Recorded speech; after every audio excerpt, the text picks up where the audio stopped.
Panda here. In my last video that I posted, I did a speedrun of 0-E, and I got a comment on that asking, how do you clip out of bounds? And that's a very valid question. It makes sense. So as we can see walking right out of the start of the level, the exit is right here.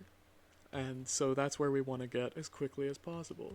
Now there's no way to clip out in this room, but by walking into this first room here and sliding up against this wall, you'll notice we can actually see through this gap out of bounds. We can see, for example, the start of the level there. We can see where we're trying to go over there. And the way that we can fit our big character model into this little tiny hole here is by using a rocket. So what we have to do is line up a rocket at exactly the right height, and then if we stand on the rocket, which is at the same height as the top of this door, the game will freak out and it will put us on the other side of the door.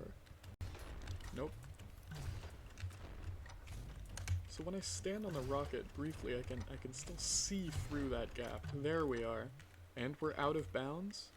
And now that we're out of bounds, we can kind of see how the whole level works here. The way that ULTRAKILL works is that doors act as loading zones, and when you open a door, it'll load the room after it, and normally the room you're in already is loaded, but in this case, because we clipped out of bounds, most of the rooms are not loaded. If you look closely here, we can actually see one of the skull pedestals, and I believe we can find the other one if we search really hard. So this one here should be the blue one. And if we go that way, we would get the red one. So let's just go check out if we can find... There it is. The red skull pedestal. And now returning back to the start of the level. As a matter of fact, if we really wanted to, I could reach all the way over there and grab the skull, and by doing so that actually loads the zone that the skull is in. Can I put it back?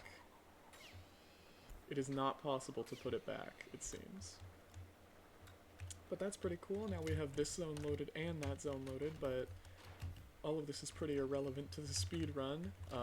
That is to say, once you clip out of this little gap here, the first thing you want to go towards is that boss door, because that is the end of the level. And once we open that door, here we are at the end of the level, we've got the bosses, and we basically skipped everything just to get here. Thanks for watching.